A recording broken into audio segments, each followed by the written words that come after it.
Hello family, BL Carter here, hoping that you are doing well and working on your puzzle one piece at a time. Today I wanted to talk to you all about this meme that I stumbled on. As you can see, I want to say first, let me say thank you to Brian. But as we look at the meme, it says, when I hear someone say, the government would never do that. And here you have a male, it happens to be a Caucasian male, looking through various file cabinets. And someone has taken the time to put the names of various programs that our government has run on the front of each file cabinet. As well as Brian made it a point to note Waco and Ruby Ridge as well. First I'll note, if we pay attention to this, we're realizing this is a Caucasian person that's even acknowledging what our government is doing. And that takes me pretty much to where I want to go with this. So like from my early 20s, I think, I began asking questions. I think I was asking questions prior to that, but at this point, it was more for a yearning and a desire for real answers. And I think by mid-20s, I'd gathered enough information to make me very cautious, but not enough to definitively make statements, if you will. And so, of course, I began warning my family, no, back off of this, back off of that. You might want to be careful. You might want to be cautious. And, of course, that meant, for those of you, us New Yorkers, we had grown up, and I'm sure other cities had it too, the food lines where they gave out the government peanut butter and the government cheese, and we had free lunch in the summertime, things like that. Well, I backed off of all of those as well, and discouraged others from using them just because I just didn't quite feel right about it. Now, of course, as time has passed, we see that stuff that's given to us free usually has a price, and oftentimes that price is our health, or some detriment to our health in some way. But I also cut back during that time on the vaccines, drugs, any kind of medicine and stuff like that. I was just a little bit more selective about what I would allow to take or to be injected with. And but as time goes on, the more I read, the more strongly I felt that no, can't trust them. So when I saw this meme, it just really hit home to me. It's like when I hear people say the government would never do that, or why would the government do that? And especially when I hear it from black people, and I'm just going to use the term black, melanated, copper-colored, whatever word you want to use, but just for simplicity, I'll say black people. When I hear them say stuff like that, I'm like, really? Or you might hear them say something like, they're happy to have Planned Parenthood because it does help maintain population, since, so many people are having babies that they either don't need, they can't take care of them properly, they can't afford them, etc., etc. Well, for all of you who think like that, you get the donkey of the day. For those who might say something like they're going to continue to follow, or they will go ahead and follow the vaccine schedule and allow their babies to be shot up left and right from birth, even with all the information that's out there. And, I've had some even say, well, the CDC says it's safe, or other government agencies says it's still safe, so I'm going to go ahead and vaccinate my child. So again, with all the history that with the history in front of us here on this meme, we're going to go ahead and do that anyway because the government said it's safe. Okay. So I had one person tell me, actually very recently, if something is wrong with the vaccine, they'll trust the Lord to watch over that child. Now, this is not about religion, but since it came up from that person, I'll ask, you're going to trust the Lord to watch over the child. Why not just trust the Lord to watch over your child without the vaccine? Why is it you have to give them the vaccine and trust the Lord that it doesn't do them any harm? So in essence, what you're saying is you get to do what you want. You're going to make your own decisions based on what man tells you to do, and then you want the Lord to bless the decision that you made based on what man told you. Well, again, it's not about religion, but last I checked, aren't you taught to trust the Lord first? Aren't you taught to take his plan for you and your children and bloom where you're planted in that plan, as opposed to creating your own plan, taking it to him and wanting him to bless your plan? And let me ask you one last question when it comes to religion. If that's your reason for allowing your babies to be vaccinated or shot up, if you will, why would the Lord have you give your child something harmful? Maybe the Lord, as you've been taught, is not who you think he is. So, to me, if you're going to continue to give your children those vaccinations as scheduled from birth, then, you get a donkey of the day as well. What about the ones who, I heard somebody say, you can't stand when women on government programs walk around with designer purses and their hair all weaved up and nails done and etc. And if they can afford designer purses, then they can get off welfare and save you your tax dollars. And I did light into one person when they said it, actually, and actually that kind of put a strain on our relationship, because what they did was they showed me who they were. But I wonder, had they ever heard of birthday presents, graduation presents, if they graduated some program or some school or something? Just an act of goodwill? Or what about goodwill if they bought it used in the Goodwill store for $10? What about, they might be dating someone, or he's trying to date her and he buys her that for a gift, trying to woo her.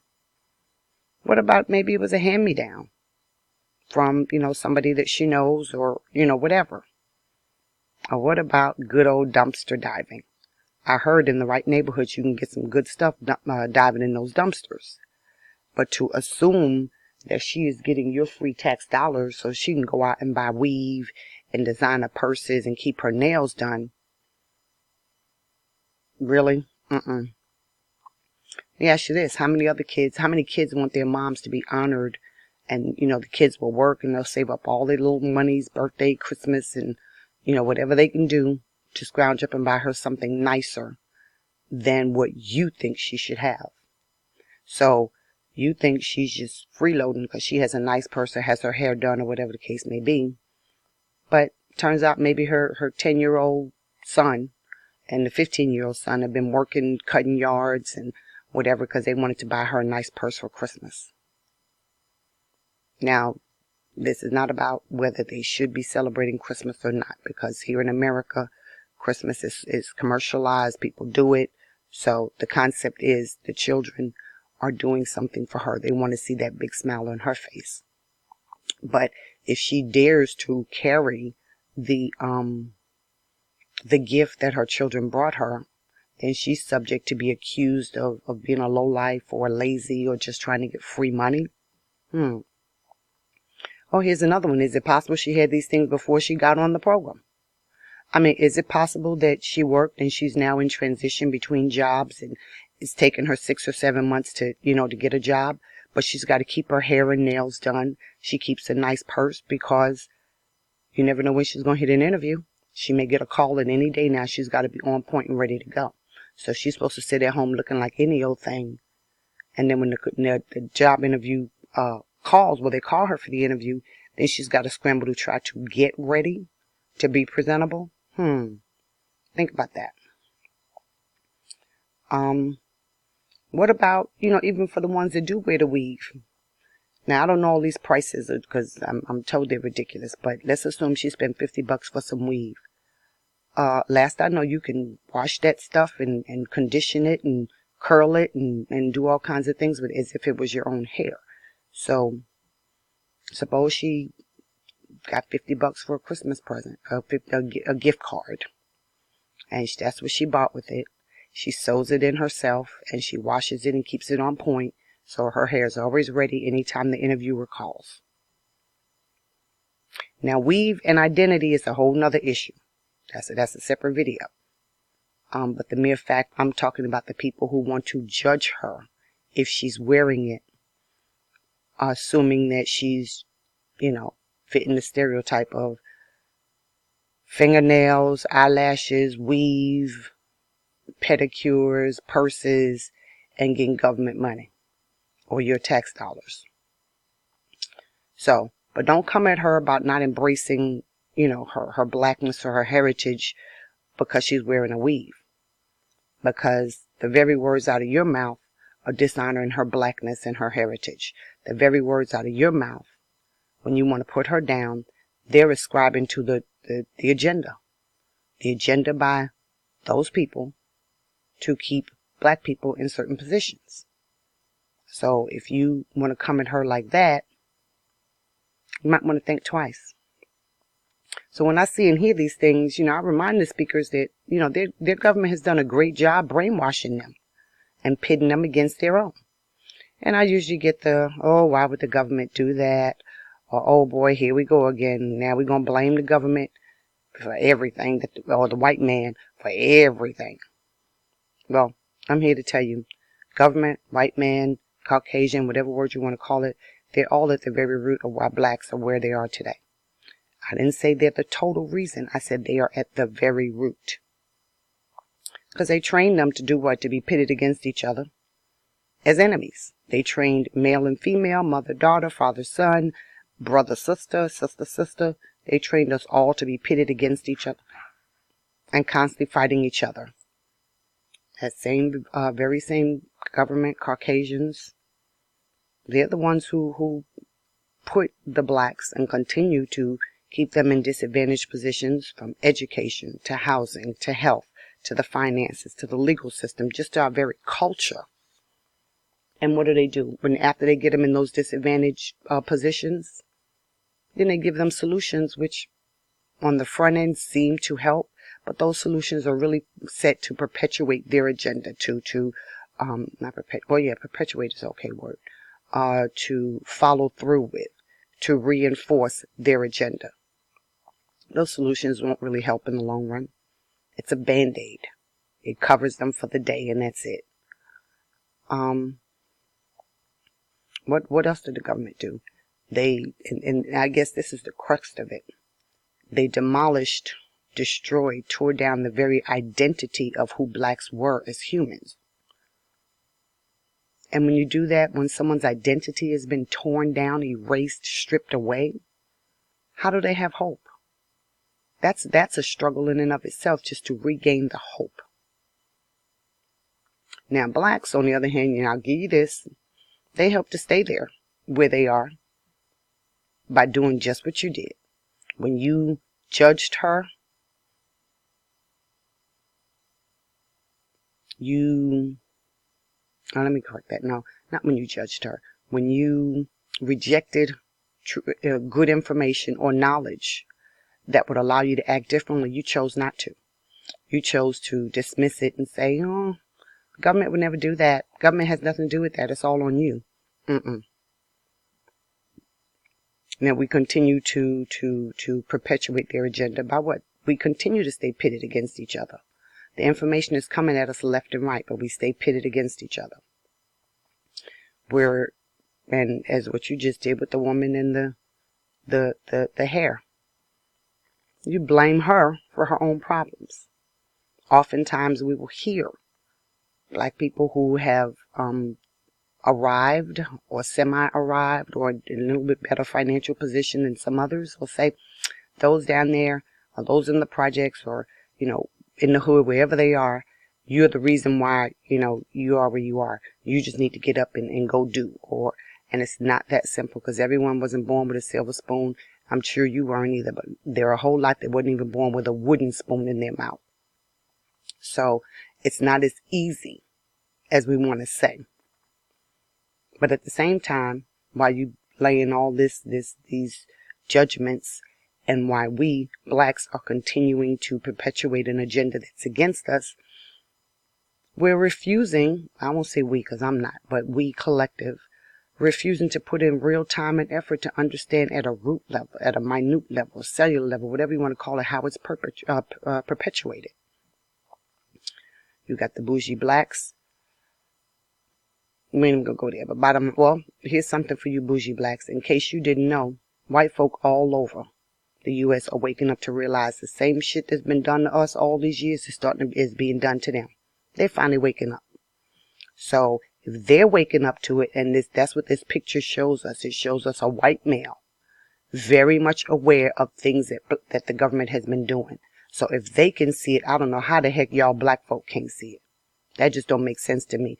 Oh, it almost comes across as a cop-out, an excuse to just dismiss it, to stay in denial, to not want to make a change, to not want to do anything different because you don't want to rock the boat. You happy with your little, $30 an hour, your house, your picket fence, your 2.5 dogs, or whatever the new status quo is. And that's it. And you don't want to rock the boat. Well, in case you didn't know, Bougie Blacks, no matter how much you help to further their agenda, you're still one of us. And the first time they get ready, they're going to pull out your nigger card and remind you of such. So do us all a favor. If you refuse to stand and unite with your brothers, your black brothers and sisters, so you can keep your position and your houses, your cars, your trips, your, whatever massa let you have, don't run to the bros and the sisters in the hood or in wherever, scraping to get by, doing life, managing, surviving when you get handed your card. Okay? And in the meantime, don't open your mouth to come against, someone who's trying to get from under their spell, under their control, or if you will, under their feet. What about try waking up others? Oh, well, wake up yourself first and then try to wake up others. But definitely don't come against those who are trying to wake up others. Don't play Samuel Jackson, I can't remember his role, in Django. Don't play his role. Don't go telling Massa what the niggas up to. Or don't sit there and say, Massa, I figured out what the niggas' plans are. You keep your mouth closed. But while you got your mouth closed, do some searching. Get on the internet. Search up the Willie Lynch letter.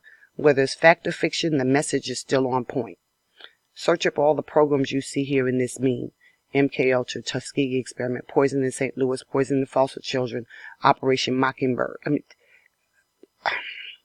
you ain't got to go that far. Detroit, water.